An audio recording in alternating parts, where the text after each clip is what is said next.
mengejutkan KDM dan legendaris komedian yaitu Indro Warkop buka suara, teman-teman. Ternyata Bang Indro tidak pernah mencoblos atau memilih sekalipun DPR. Jika memang nih DPR sudah tidak bisa dipercaya, DPR sudah tidak bisa diharapkan, maka sepertinya kita juga patut mengikuti cara dari Bang Indro Warkop untuk tidak mencoblos DPR tahun 2029 nanti, teman-teman. Oke, langsung aja kita gaskan videonya ya. Ini dia video.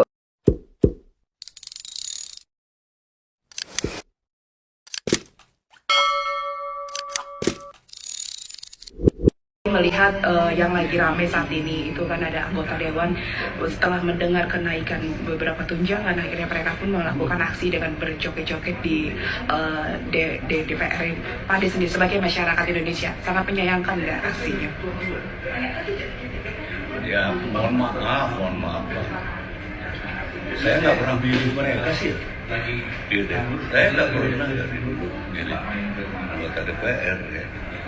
Karena yang saya melihat dari sekeliling saya, seseorang yang sederhana dan bicara, saya pikir dia pasti mewakili rakyat.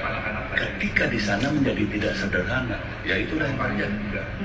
Kemudian tidak peka terhadap penderitaan rakyat, tidak peka karena kesederhanaan itu hilang. Menurut saya, ya mohon maaf sekali. Ini rakyat yang ngomong dan cuma satu, kalau rakyat banyak itu majikan Anda. Jadi kalau saya sendiri memang. Ini kemarin ini ada pertanyaan dari wartawan, Mas Indro. Menurut Mas Indro, artis menjadi politikus bagaimana? Ya nggak gimana, gue bilang. Penting nggak? Enggak. Kok bisa nggak penting? Ya nggak penting lah. Dari zaman dulu, bukan sekarang aja. Ada seniman yang di DPR, ada gunanya untuk kesenimanan. Enggak. Seniman yang itu hanya mempergunakan kesenimanannya untuk meraih suara, setelah dapat suara urusan lain. Nggak ada dia mikirin kita. Nggak ada dia mikirin dunia lawak seperti apa, dunia ke teater seperti apa. Nggak ada. Ya, Dari dulu loh ya. Dari dulu aku ya. nggak ngomong ngecam. Jadi politik yang terbaik dalam pandangan saya adalah mengikuti kata hati dan menjalankan mata hati. Kalau mengikuti kata hati dan menjalankan mata hati, maka kita akan senantiasa mampu mendengar, mesti suara itu tidak pernah diucapkan. Mampu melihat, mesti pandangan mata kita terhambat oleh tembok. Kenapa? Karena saya selalu meyakini betul bahwa hidup itu ada siklusnya, ada siklus alam yang mengatur manusia. Menjadi kehendaknya Allah, dia digerakkan mau kemana dan akan kemana. Kadang ucapan kita di forum menimbulkan polemik dan keributan yang luar biasa. Tetap di balik itu ada hikmah yang besar dalam setiap ucapan dan perbuatan. Nah, saya sih melihat dari sisi brand publik ada kejenuhan yang luar biasa yang dialami oleh masyarakat kita. Terhadap apa? Terhadap slogan dan formalisme politik. Slogan dan formalisme politik itu seringkali terbalik dengan perilaku politik dan berbanding terbalik dengan kenyataan politik kehidupan masyarakat kita. Sehingga dalam posisi seperti ini, kita yang pernah mengikuti kuliah akademik, kita yang berada pada elit-elit partai, apa yang harus kita lakukan? Jangan membiarkan kepercayaan itu hilang. Karena apa? Kalau kepercayaan itu hilang, nanti mereka akan mempercayai pada orang yang bisa jadi orang itu lebih buruk dari kita. Kalau kami pejabat sudah cukup, mau nyari apa lagi? Mobil dikasih sama negara, tunjangan dikasih, asuransi dibayarin, makan dibayarin, tinggal sayangnya sama rakyat. Jangan ngambil lagi jatah rakyat, sudah. Mau apa lagi? Nggak ada pejabat yang sengsara, nggak ada anggota DPRD yang sengsara, nggak ada. Yang sengsara itu rakyat. Itu kalau di sekitar sini kan ngontrak atau kita kos kan 3 juta per bulan, didapatkan 50 juta per bulan. Kalau kita 3 juta kita kalikan 26 hari kerja berarti 78 juta per bulan. Padahal yang didapat cuma sekitar 50 juta per bulan. Nah, jadi mereka masih nombok lagi. Nah, nanti kita pikirkan kalau memang masih dikira itu 50 juta terlalu besar, nah, teman-teman kita himbau cari kos-kosan kira-kira yang 1 jutaan lah begitu. Mungkin yang kamar mandi di luar atau seperti apa gitu. Ya kalau memang masih terlalu dianggap masih terlalu. Kemarin ada beberapa hal yang saya salah memberikan data. Setelah saya cek di Kesekjenan, ternyata anggota DPR diberikan setiap bulan dari Oktober 2024 sampai dengan Oktober 2025 itu per bulan 50 juta yang nantinya akan dipakai kontrak untuk selama 5 tahun periode 2024-2029. Jadi saya ulangi bahwa anggota DPR itu mendapatkan tunjangan perumahan setiap bulannya 50 juta dari bulan Oktober 2024 sampai dengan bulan Oktober 2025, yang mana uang tersebut akan dipakai untuk kontrak rumah selama masa jabatan anggota DPR 5 tahun, yaitu selama 2024 dan sampai dengan 2029. Jadi setelah Oktober 2025, setelah bulan Oktober 2025, anggota DPR itu tidak akan mendapatkan tunjangan kontrak rumah lagi. Nah, jadi itu diangsur dari Oktober 2024 sampai Oktober 2025. Jadi setahun setiap bulannya 50 juta yang akan dipakai untuk biaya kontrak selama 5 tahun. Jadi nanti jikalau teman-teman melihat daftar tunjangan di bulan November 2025 itu yang 50 juta sudah nggak ada lagi gitu ya. Ya mungkin memang penjelasannya kemarin kurang lengkap, kurang detail sehingga mungkin menimbulkan polemik di masyarakat luas. Jadi memang karena anggarannya tidak cukup untuk diberikan sekaligus sehingga diangsur selama setahun, itu juga untuk keperluan kontrak rumah anggota DPR selama 5 tahun. Termasuk ada itu katanya udah dibetonin, udah dikasih beton ya depannya, itu gimana tuh Mbak Puan melihatnya Mbak Puan? Puan Maharani sebut pintu DPR terbuka lebar saat demo, nyatanya dipagari beton tinggi dan bahkan dilumuri oli. Begini tanggapan dari Puan Maharani. Ya, mari kita sama-sama saling hormat-menghormati dalam menyampaikan aspirasi. Kami juga di DPR akan menampung semua aspirasi dan tentu saja semua aspirasi itu akan kita sama-sama bicarakan untuk kita sama-sama perbaiki. Di saat yang lain itu ngumpet saat ada pendemo, beda dengan pemimpin yang satu ini yaitu Bapak Aing KDM. Jadi apa ya? Yang lain itu ngumpet, tidak mau keluar, bahkan penjagaan sangat ketat sekali, bahkan yang namanya gerbang itu dibeton bisa jadi ya agar massa tidak masuk. Tapi Bapak KDM ini lain sendiri. Nah, aku sering menyebutkan Bapak KDM ya. Terkadang kalian itu mempermasalahkan hal itu. Bapak itu kalau KDM singkatan Kang Deddy Mulyadi. Tapi kalau Bapak Kang Deddy Mulyadi memang sebenarnya kedengarannya sebegitu ini ya. Begitu kayak yang gimana gitu. Tapi kalau sudah kebiasaan tidak bisa ya. Jadi ya maaf ya. Jadi itu sudah kebiasaan. Nah, jadi KDM ini keluar dari suatu gedung menemui pendemo dan menawarkan ingin membantu pendemo akan menegosiasi di dalam sana agar suara rakyat itu ini didengarkan. Nah, jadi ini pemimpin yang sebenarnya dan pejabat sebenarnya ini seharusnya seperti itu. Apalagi sekarang itu lagi booming-boomingnya, viral-viralnya DPR yang lagi di demo kemarin ya, demo besar-besaran. Seharusnya mereka itu menemui ataupun menjawablah keluh kesah rakyat itu seperti apa. Dan kalian itu mau mengambil tindakan apa agar rakyat itu merasa dihargai, merasa didengarkan.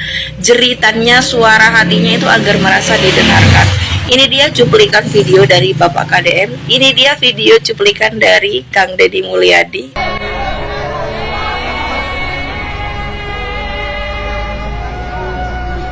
Buka, sob, yang buka.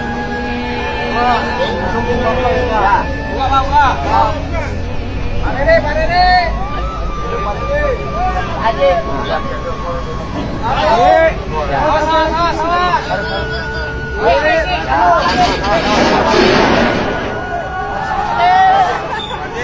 Enggak. Nah, saya kasih tahu dulu. Bar. Mau dibantu kan? Mau dibantu. Kalau mau dibantu SPBU-nya harus lewat dong. Enggak boleh. Tapi kan ini belum deal, Pak. Selesai. Kenapa? Keputusan Enggak, saya tanggung jawab. belum di ACC. Enggak, ini kan mengganggu ke SPBU yang lain. Saya nggak mau, Enggak, ini kan mengganggu ke SPBU yang lain. Rumah saya di belakang sini. Setiap pagi bau jam. Saya akan negosiasi, saya bantu. Tapi SPBU tidak boleh terganggu.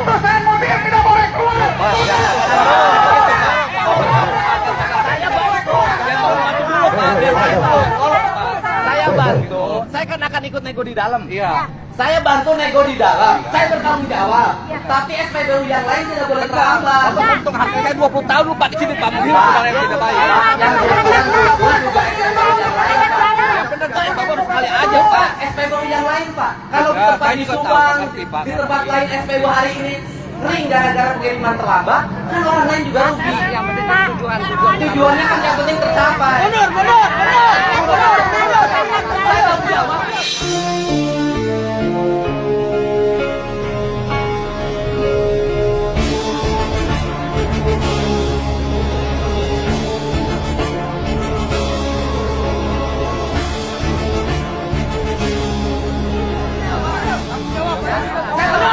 Masa nggak pakai saya?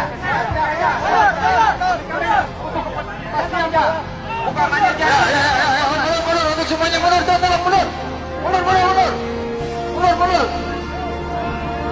Kalau ini tidak berhasil, saya yang akan duduk di sini.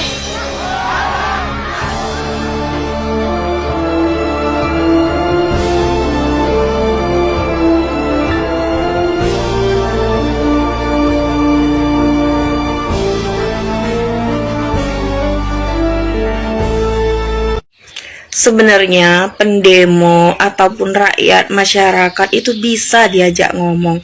Kalau kalian itu mau keluar, mau bicara baik-baik, itu sebenarnya kita itu bisa dikontrol, bisa dikomandokan. Tapi kalian itu malah tetap ngumpet, tidak memberi keputusan. Jadi juga bingung ya. Jadi semoga demo kemarin buat demonstrasi yang sudah berjuang untuk rakyat tercinta, rakyat kecil Indonesia, semoga mendapatkan mendapatkan keadilan. Semoga kita semua bisa merubah Indonesia lebih baik lagi. Ya, semoga Allah berikan kemudahan, kelancaran buat kalian semua. Ayo kita doakan anak-anak generasi kita semoga bisa menjadi lebih baik. Salam kenal dari aku, Rumi Ali Wafa. Bye-bye, semoga kalian suka dengan video ini. Periksa tuh KPK yang namanya Sahroni. Periksa, geledah mobil-mobil mewah. Masalah Pertamina kemarin, diam aja, nggak ada yang kutik-kutik tentang Sahroni ini. KPK bergerak dong demi rakyat. Gergetan gua wakil-wakil DPR begini ngatain orang kalau orang kritik itu tolol, kalau ada orang yang mau bubarin itu tolol. Kebijakan-kebijakan yang kalian buat itu tidak berpihak kepada rakyat. Kalian itu membelain para mafia, bukan rakyat Indonesia yang sebenarnya kalian belain. Assalamualaikum warahmatullahi wabarakatuh. Saudara-saudaraku sebangsa dan setanah air, kali ini saya merasa sangat kecewa dengan pernyataan salah seorang anggota DPR RI dari Partai Nasdem, Pak Ahmad Sahroni, yang membuat pernyataan bahwa orang-orang yang meminta DPR dibubarkan adalah orang-orang yang paling tolol sedunia. Ini adalah pernyataan yang menurut saya sungguh luar biasa, yang tidak layak disampaikan oleh seorang yang menamakan wakil rakyat. Ketika Pak Ahmad Sahroni menyebut orang yang meminta DPR dibubarkan adalah orang yang paling tolol sedunia. Sejarah mencatat, ketika DPR atau lembaga legislatif tidak lagi berfungsi dengan efektif, 5 Juli 59 Presiden Soekarno membubarkan DPR dengan dekret Presiden 5 Juli 59. Mengapa pada saat itu sejarah menentukan dan membuktikan adanya pembubaran DPR atau pembubaran konstituante pada saat itu? Karena memang DPR sudah tidak berfungsi dengan efektif sebagai wakil rakyat, sebagai anggota-anggota yang harusnya memperjuangkan nasib rakyat.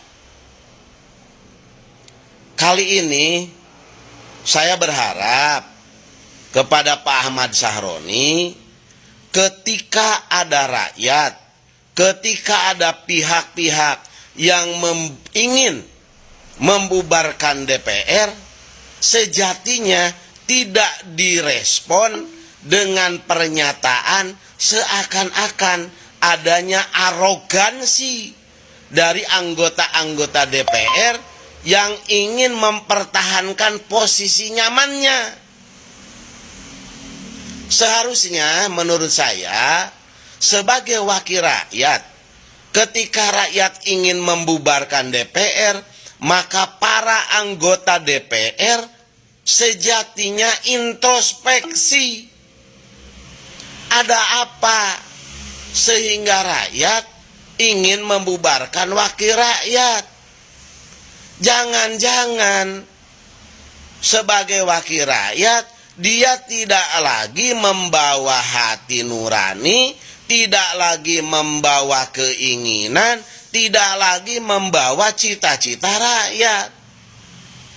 Jadi harusnya menurut saya ketika ada dorongan, desakan rakyat untuk membubarkan DPR, harusnya anggota DPR segera mikir, introspeksi diri. Jangan-jangan kinerja anggota DPR yang hari ini dituntut oleh rakyat untuk berpihak kepada kepentingan rakyat, jangan-jangan itu belum sesuai dengan keinginan rakyat.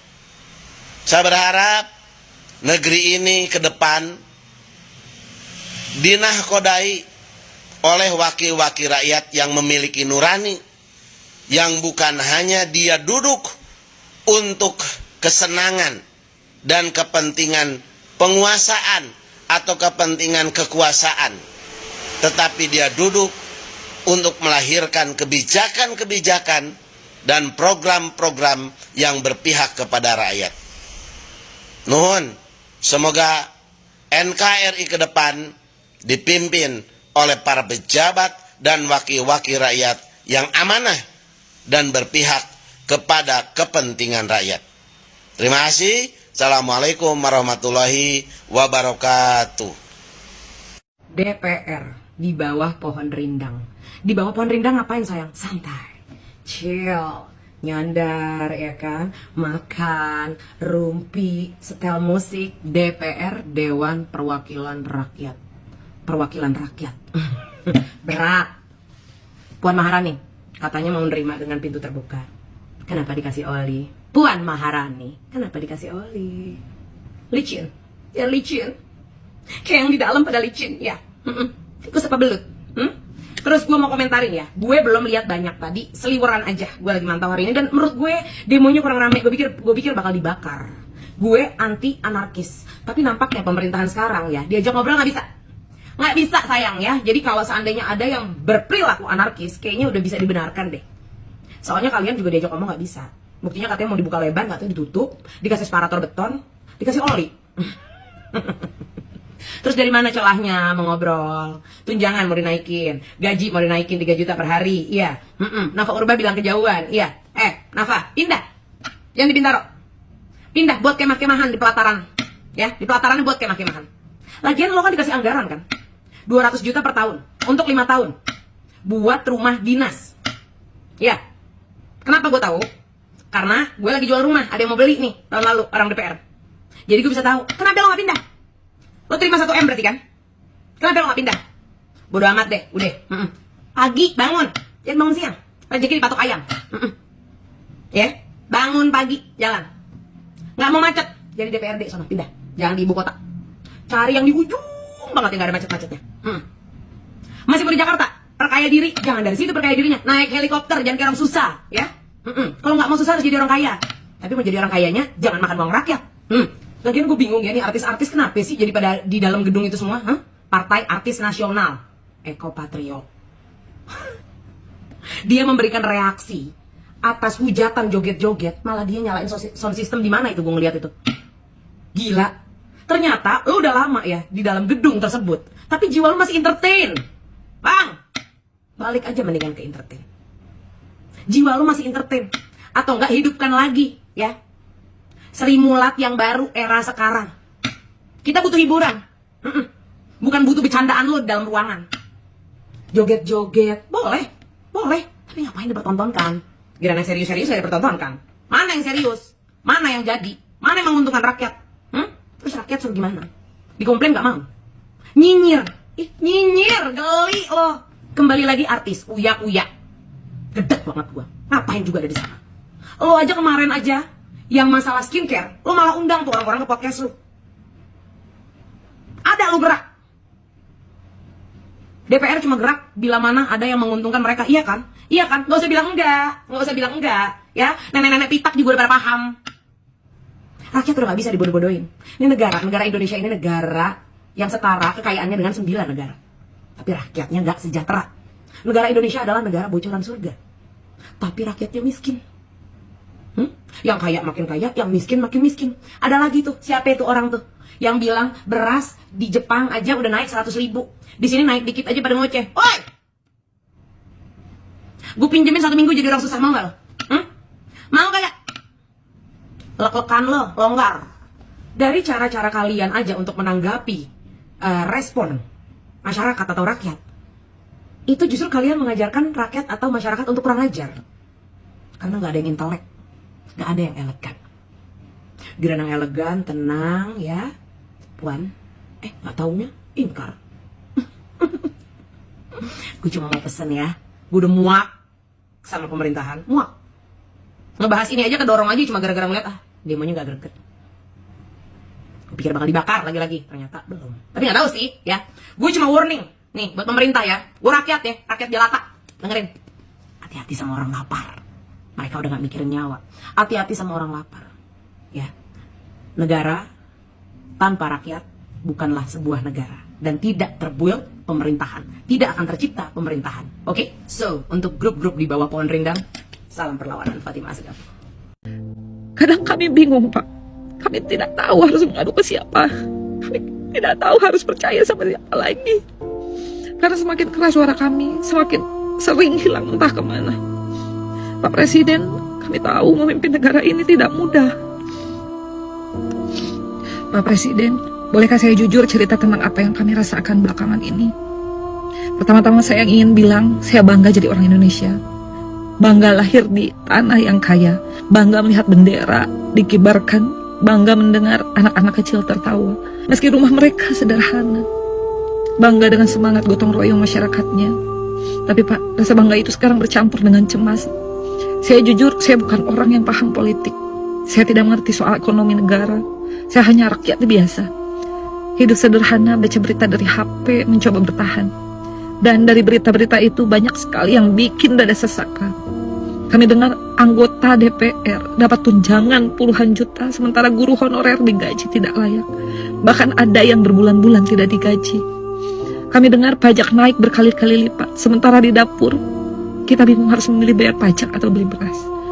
Kami dengar ada bayi meninggal, tubuhnya penuh cacing, dan sampai sekarang kami masih tidak bisa percaya, Pak. Di negeri sebesar ini ada anak kecil yang nyawanya hilang hanya karena akses kesehatan sederhana tidak sampai. Kadang kami bingung, Pak. Kami tidak tahu harus mengadu ke siapa. Kami tidak tahu harus percaya sama siapa lagi. Karena semakin keras suara kami, semakin sering hilang entah kemana. Pak Presiden, kami tahu memimpin negara ini tidak mudah. Kami percaya Bapak punya niat baik. Tapi rasa sakit rakyat ini nyata. Kami rasakan setiap hari. Kami tidak butuh penjelasan panjang. Kami tidak paham istilah besar. Kami hanya ingin merasa negara ini benar-benar ada untuk kami. Bahwa ketika kami lelah, kami tidak ditinggalkan. Pak Presiden, saya tetap bangga jadi rakyat Indonesia. Tapi saya takut suatu hari rasa bangga ini hilang, berganti jadi rasa asing di negeri sendiri. Saya tidak datang untuk marah, Pak. Saya hanya ingin bilang, tolong jangan biarkan rakyat merasa sendirian. Buatlah keputusan-keputusan sederhana yang membuat kami merasa dijaga. Indonesia ini rumah kita, dan rumah ini sedang banyak kebocorannya. Kalau bukan Bapak yang memperbaiki, siapa lagi? Saya bangga, Pak, jadi orang Indonesia. Tapi izinkan kami juga benar-benar merasa aman tinggal di sini.